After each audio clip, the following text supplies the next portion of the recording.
welcome to Clawfoot Farm. I'm Samantha, and today we are growing some microgreens.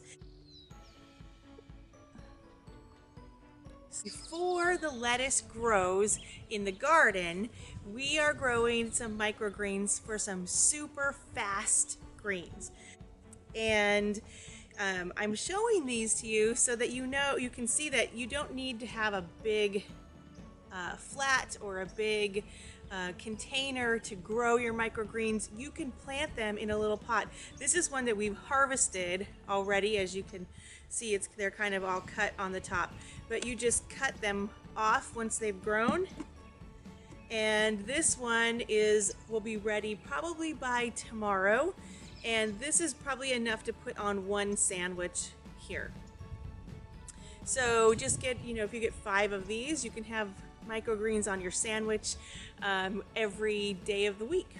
Today we are planting a larger planter with microgreens, and I'm going to show you what I'm doing with this. The same thing with the smaller containers is with the bigger containers. So I have my microgreens here, and these I got from Johnny's, and I have some others that are the pea shoots, but these are the rainbow sprinkles, which is actually a blend of chard and beets, which are going to be really good and have a really good flavor for salads, sandwiches, and we actually had them underneath some eggs this morning, so they're really good for all types of things that you're going to be eating inside in the spring before your lettuce has actually grown to maturity in the garden. So what we're going to do is we're going to take our container and we're going to fill it with potting soil. I do recommend using bagged potting soil because it is sterile, but I have used just dirt before. It works just the same, it works fine, but we're going to use potting soil because I have it and I recommend using that. So I have this whole bag, and I'm just going to dump some of this bag into here. When I do the smaller containers, I just use a little jam jar and pull some out and put into my smaller containers. But this is bigger, so I'm just going to pour it in.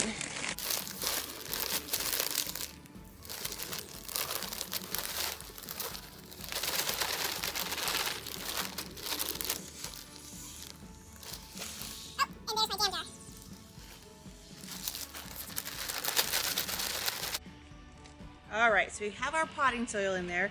Now this container used actually quite a bit of that bag of potting soil.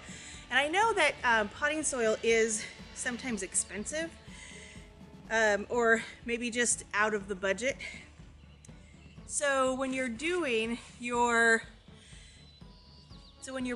your microgreens, keep in mind that you don't need that much depth of soil. Just enough for your plants to take a little bit of root, but you're going to actually harvest and eat them before they really need to set any deep roots. So really you only need an inch, or maybe just an inch or inch and a half of soil in the bottom of any container, and you can grow microgreens too. And there are the seeds. So those are beet and chard seeds. So I'm just going to grab a handful of these and sprinkle them pretty liberally. It's pretty thick. It's not like planting a garden where you're going to really think about spacing, because you're going to eat these when they are just baby plants. So you can use a thick sprinkling of seeds right on the top. So I'm going to do one more handful here. So that was 4 handfuls of these fairly large seeds. And this is probably a 2 square foot planter. And this is going to give us And this is gonna give me a lot of microgreens. I'm gonna close this up so I don't drop the seeds all over the ground. So now what I'm gonna do is, I'm pulling my sleeves up, is I'm just gonna use my hand to lightly tap the seeds into the soil, because you want the seeds to have really good contact with the soil. This is not I'm not pressing very hard. I'm not compressing the soil. I am just making sure that the seeds are touching the soil on all sides. That will speed up the germination, and so you'll get your plants faster. So now I am going to use my jam jar, and I'm actually going to just sprinkle a little bit of soil on the top. There we go. And then once the soil is right, just barely covering the seeds, again, I'm going to just tap it down to make sure that those seeds have really good contact with that soil. Then I'm going to go get my hose and sprinkle on a light sprinkling of water on here to get the whole process going. I have my hose, and this is not exactly what I would recommend to use to water your microgreens. If you are doing it in a little pot inside that you're going to put on your windowsill, I would actually recommend just taking a little cup of water and putting some water, or even bottom watering it. But this is what I have, and we're outside. And this day and age, we are using what we've got. So I'm going to turn this on really carefully. The reason why this is not exactly what I want to use is because the water is going to come out of here a little bit heavier than what I want. And I don't want the water to really displace the seeds that much. So I'm going to sprinkle that on there. I think I displaced my seeds a little bit. But then again, we are doing what we can. So just give it a good water. Make sure that the soil does not dry out. You don't want it to be mud, but you don't want it to dry out. These microgreens, because it is spring, I'm actually going to leave these outside. But you also can grow them inside, in a window or in a greenhouse. Okay, so for these microgreens, which are Johnny's rainbow sprinkles mix that are a mix of chard and beet, these will actually take between 2 and 3 weeks to be actually full grown enough to harvest. So you want to harvest them when they have their first set of true leaves. When a seed first grows up, it will send out 2 little baby leaves that are just basically worker leaves that they're called cotyledons, and they just all they do is photosynthesize and give the plant a little bit of extra energy so that it can grow all of its true leaves. And then once it grows its true leaves, those cotyledons just drop off and they grow normally. So as soon as these plants here have their first set of true leaves, it is ready. They're ready to harvest. They will only be maybe 3 inches tall. I'm going to do this other pot here because I have it, this little pot of pea seeds. These have been in my windowsill for 4 days, and they are almost ready to harvest. So their true leaves are almost ready to open. They're kind of just closed up right now. Those here.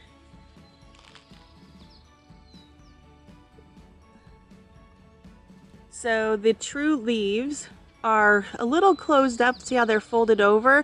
They will open up, and once they open up, they will be ready to harvest. These are the peas.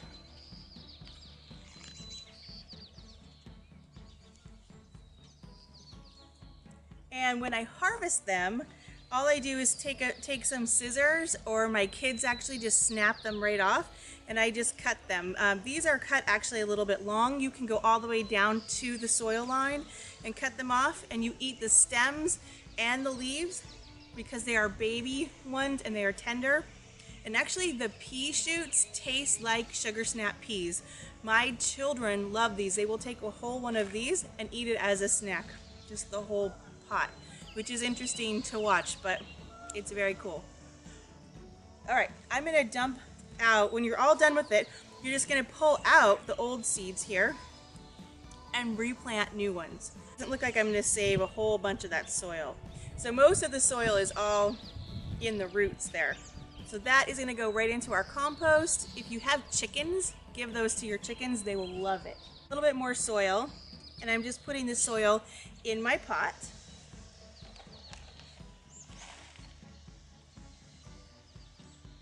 Now when you fill these little pots up, actually any kind of planter, it is good to leave a little bit of space between the soil line and the top of your planter.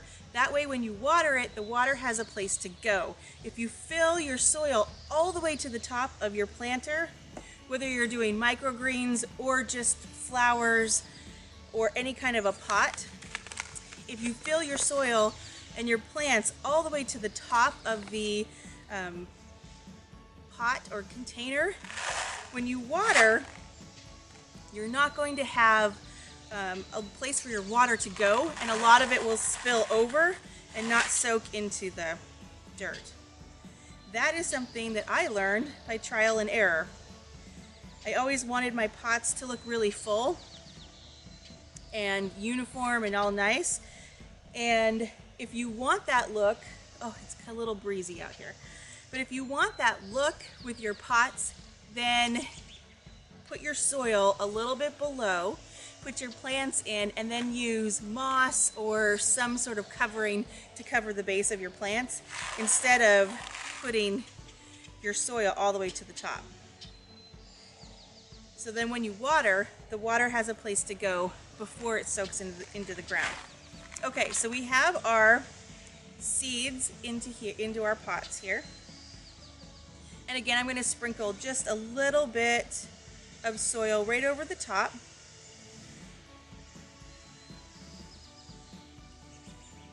That was a bit much. There we go. And then I'm going to lightly tap it down so that there is good contact with the soil. And then I'm going to water this. I'm actually going to take this inside before I water it. And I'm going to set this in a saucer and put it on my windowsill. And in about 4 to 5 days, we will have another grouping of microgreens to eat from the inside. Alrighty, well, hopefully this helped you and see how easy it is to actually plant microgreens. You can use any container. I have some like old dishes, like old pans that have been used too much and we're not using them for baking anymore. I filled them up. We're using them for microgreens. I'm using this container. We just found this in the back of the garage. We're using this container. You can go big, you can go small, but grow something today. All right, well, thank you very much, and I'll see you later. Bye.